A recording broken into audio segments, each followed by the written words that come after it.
Old Yeller, Chapter 11. It looked like I'd never get back to where I'd left Old Yeller. To begin with, by the time I got home, I'd traveled too far and too fast. I was so hot and weak and played out that I was trembling all over, and that hog-cut leg was sure acting up. My leg hadn't gotten stiff like I'd figured. I'd used it too much, but I'd strained the cut muscle. It was jerking and twitching long before I got home, and after I got there, it wouldn't stop. That threw a big scare into Mama. I argued and fussed, trying to tell her what bad shape Old Yeller was in and how we needed to hurry back to him, but she wouldn't pay me any mind. She told me, "We're not going anywhere till we've cleaned up and doctored that leg. I've seen hog cuts before, neglect them, and they can be as dangerous as snakes bite. Now you hold still till I get through." I saw that it wasn't any use, so I held still while she got hot water and washed out the cut. But when she poured turpentine into the wound, I couldn't hold still. I jumped and hollered and screamed. It was like she'd burnt me with a red-hot iron. It hurt worse than when the hog slashed me. I hollered with hurt till little Arliss turned up and went to crying too. But when the pain finally left my leg, the muscle had quit jerking. Mama got some clean white rags and bound up the place, and then she said, "Now you lie down on that bed and rest. I don't want to see you take another step on that leg for a week." I was so stunned that I couldn't say a word. All I could do was stare at her. Old Yeller lying way off there in the hills, about to die if he didn't get any help, and Mama telling me I couldn't walk. I got up off the stool I'd been sitting on, and I said to her, "Mama, I'm going back after Old Yeller. I promised him I'd come back, and that's what I aim to do." And then I walked through the door and out to the lot. By the time I got Jumper caught, Mama had her bonnet on. She was ready to go too. She looked a little flustered, like she didn't know what to do with me, but all she said was, "How will we bring him back?" "On Jumper," I said. "I'll ride Jumper and hold Old Yeller in my arms." "You know better than that," she said. "He's too big and heavy. I might lift him up to you, but you can't stand to hold him in your arms that long. You'll give out." "I'll hold him," I said. "If I give out, I'll rest, and then we'll go on again." Mama stood tapping her foot for a minute like she was gazing off into the hills.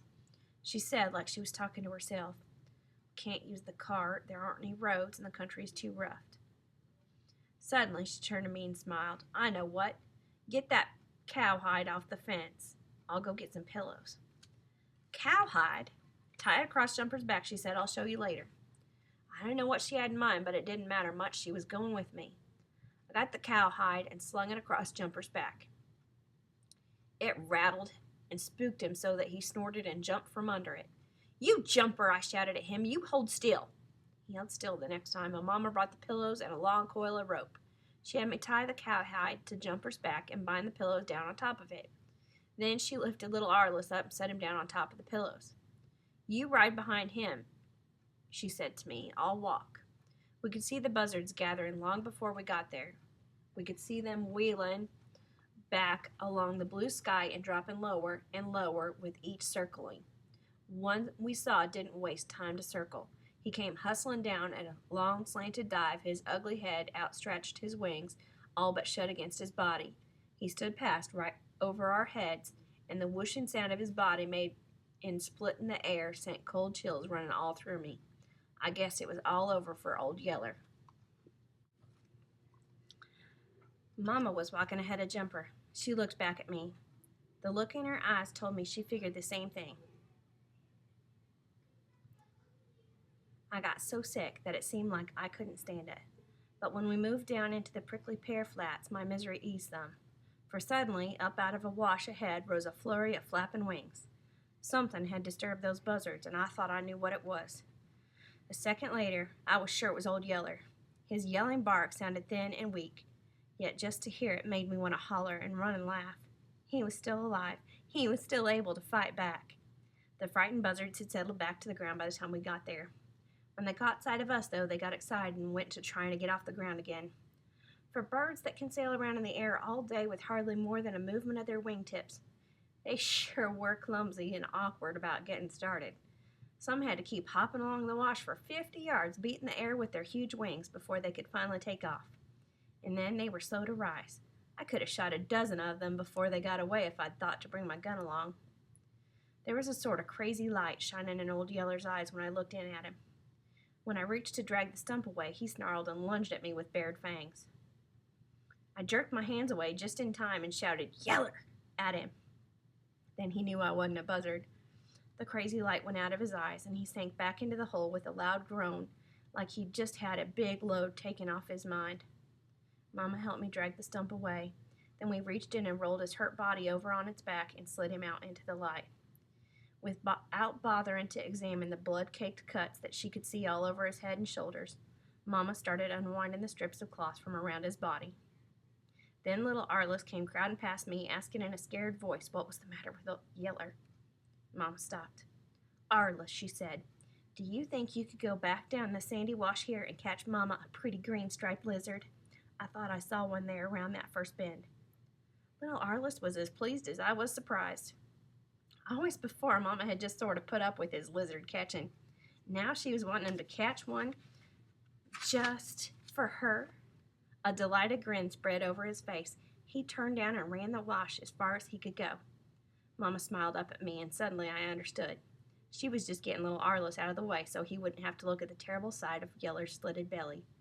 She said to me, "Go jerk a long hair out of Jumper's tail, son, but stand to one side so he won't kick you." I went and stood to one side of Jumper and jerked a long hair out of his tail. Sure enough, he snorted and kicked at me, but he missed. I took the hair back to Mama, wondering as much about it as I had about the green striped lizard. But when Mama pulled a long sewing needle from her dress front and poked the small end of the tail hair through the eye, I knew then. "Horse hair is always better than thread for sewing up a wound," she said. She didn't say why. I never did think to ask her. Mama asked me if any of Yeller's entrails had been cut, and I told her that I didn't think so. "Well, I won't bother with them then," she said. "Anyway, if they are, I don't think I could fix them." It was a long, slow job sewing up old Yeller's belly, and the way his flesh would flinch and quiver when Mama poked the needle through, it must have hurt. But if it did, old Yeller didn't say anything about it. He just lay there and licked my hands while I held him. We were wrapping him up in some clean rags that Mama had brought along when here came little Arliss. He was running as hard as he'd been when he left. He was grinning and hollering at Mama, and in his right hand he carried a green striped lizard too. How on earth he'd managed to catch anything as fast running as one of those green striped lizards, I don't know, but he sure had one. You never saw such a proud look as he wore on his face when he handed the lizard to Mama. And I don't guess I ever saw a more helpless look on Mama's face as she took it. Mama had always been squeamish about lizards and snakes and bugs and things, and you could tell that it just made her flesh crawl to have to touch this one. But she took it and admired it and thanked Arliss, and then she asked him if he'd keep it for her till we got home, which little Arliss was glad to do. "Now, Arliss," she told him, "we're going to play a game. We're playing like old Yeller's sick, and you're taking care of him. We're going to let you both ride on a cowhide, like the sick Indians do sometimes." It always pleased little Arliss to play any sort of game, and this was a new one that he'd never heard about before. He was so anxious to get started that we could hardly keep him out from underfoot till Mama could get things ready. As soon as she took the cowhide off Jumper's back and spread it hair side down on the soft ground, I began to get the idea. She placed the soft pillows on top of the hide and then helped me to ease old Yeller's hurt body onto the pillows. "Now, Arliss," Mama said, "you sit there on the pillows with old Yeller and help him hold on. But remember now, don't play with him or get on top of him. We're playing like he's sick. When your dog is sick, you have to be real careful with him." It was a fine game, and little Arliss fell right in with it. He sat where Mama told him to. He held old Yeller's head in his lap, waiting for the ride to start. It didn't take long. I'd already tied a rope around Jumper's neck, leaving the loop big enough that it would pull back against his shoulders. Then, on each side of Jumper, we tied another knot onto the one knotted around his shoulders and carried the ends of them back to the cowhide. I took my knife and cut 2 slits in the edge of the cowhide, then tied a rope into each one. We measured to get the rope the same length and made sure they were far enough back that the cowhide wouldn't touch Jumper's heels. Like most mules, Jumper was mighty fussy about anything touching his heels. "Now, Travis, you ride him," Mama said, "and I'll lead him." "You better let me walk," I argued. Jumper's liable to throw a fit with that hide rattling along behind him, and you might not can hold him by yourself. "You ride him," Mama said. "I don't want you walking on that leg any more. If Jumper acts up one time, I'll take a club to him." We started off, little Arliss crowing at what a fine ride he was getting on the dragon hide. Sure enough, at the first sound of that rattling hide, old Jumper acted up. He snorted and tried to lunge to one side, but Mama yanked down on his bridle and said, "Jumper, you wretch!" And I whacked him between the ears with a dead stick. With two of us coming at him like that, it was more than Jumper wanted. He settled down and went to traveling as quietly as he generally pulled a plow, with just now and then bending his neck around to take a look at what he was dragging. You could tell he didn't like it, but I guess he figured he'd best put up with it. Little Arliss never had a finer time than he did on that ride home.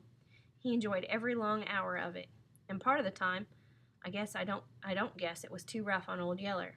The cow had hide dragged smooth and even as long as we stayed in the sandy wash. When we left the wash and took off across the flats, it still didn't look bad. Mama led Jumper in a long roundabout way, keeping as much as she could to the openings where the tall grass grew. The grass would bend down before the hide, making a soft cushion over which the hide slipped easily. But this was a rough country, and try as hard as she could, Mama couldn't always dodge the rocky places.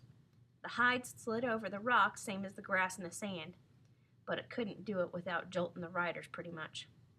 Little Arliss would laugh when the hide raked along over the rocks and jolted him till his teeth rattled. He got as much fun out of that part as the rest of the ride, but the jolting hurt old Yeller till sometimes he couldn't hold back his whinings. When Yeller's whimperings told us he was hurting too bad, we'd have to stop and wait for him to rest up. At other times, we stopped to give him water. Once we got water out of a little spring that trickled down through the rocks. The next time was at Birdsong Creek. Mama'd pack water to him in my hat. He was too weak to get up and drink, so Mama would hold the water right under his nose, and I'd lift him up off the pillows and hold him close enough that he could reach down and lap the water with his tongue. Having to travel so far and so slow with so many halts, it looked like we'd never get him home. But we finally made it just about the time it got dark enough for the stars to show. By then, my hurt leg was plenty stiff, and numb. It was all swelled up and felt as dead as a chunk of wood. When I slid down off Jumper's back, it wouldn't hold me. I fell clear to the ground and lay in the dirt, too tired and hurt to get up. Mama made a big to-do about how weak and hurt I was, but I didn't mind. We'd gone and brought old Yeller home, and he was still alive. And there by the starlight, I could see him licking little Arliss's face. Little Arliss was sound asleep.